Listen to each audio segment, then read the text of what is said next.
आजच्या प्रयोगाचे नाव आहे हँडपंप. या प्रयोगाचा उद्दिष्ट म्हणजे हा प्रयोग दाखवतो की पाणी जमिनीखालील जलसाठ्यामधून वर कसे काढले जाते. आता बघूया या प्रयोगाचे तत्व. पाईपमध्ये हवा खेचल्यामुळे दाब कमी होतो, ज्यामुळे पाणी वर खेचले जाते.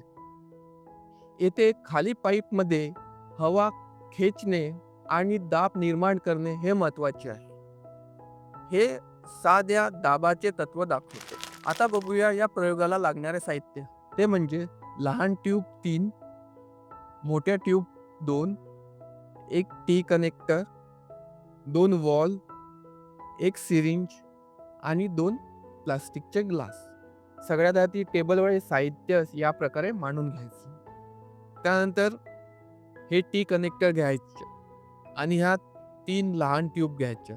त्याच्या प्रत्येक टोकाला हे घालून घ्यायचे.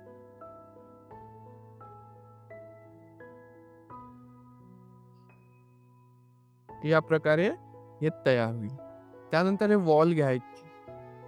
इथं लक्षात ठेवायचं, एका वॉलचं डायरेक्शन काळ्या ज्या बाजूला काळी साईड आहे ते खालच्या डायरेक्शननं ठेवायचं एकीकडे, आणि एकीकडे अंदरच्या साईड.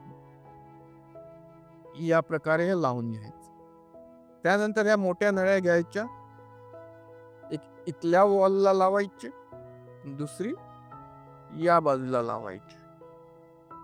तुमचं या प्रकारे तयार.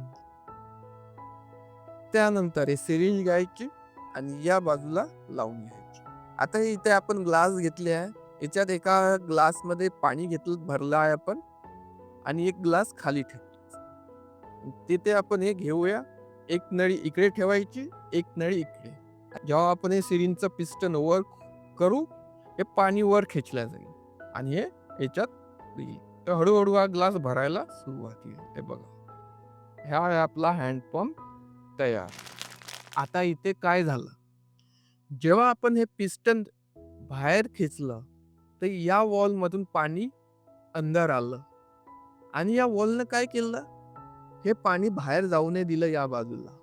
ते पाणी जेव्हा वर खिचलं गेलं, इथं प्रेशर तयार झाला, कमी दाब तयार झाला, आणि जेव्हा आपण याला प्रेस करू, पुन्हा दाबू, तर हे पाणी या साईडनं बाहेर निघेल या प्रकारे.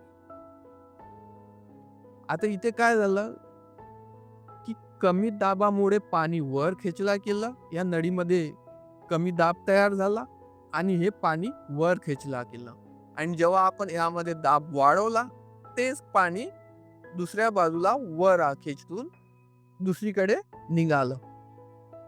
हे आहे आपलं हँडपंपचं का. आता यातून आपण काय शिकलो. हँडपंप हे जमिनीखालील पाणी कसं वर काढते हे यातून समजलं. दुसरं, सक्शन फोर्स कसा काय काम करते हे यातून आपल्याला समजले. त्यानंतर इनलेट वॉल आणि आउटलेट वॉल हे पाण्याला एका दिशेने नेण्यासाठी महत्वाचे असतात, हे यामधून आपण शिकलो. आणि शेवटचं म्हणजे हवेचा कमी दाबाचे तत्वही यातून आपल्याला समजले. आता जाणून घेऊया याचे उपयोग. पहिला उपयोग आहे शैक्षणिक उपयोग.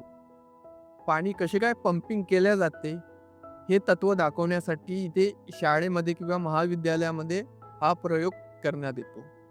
दुसरं, एका ठिकाणावरून दुसऱ्या ठिकाणी पाणी कसं पंपाद्वारे नेल्या जाते हे यासाठी हे उपयोगी आहे. या प्रयोगासंदर्भात जर तुम्हाला काही प्रश्न असतील तर स्क्रीनवर दिलेल्या टोल फ्री नंबरवर संपर्क साधू शकता.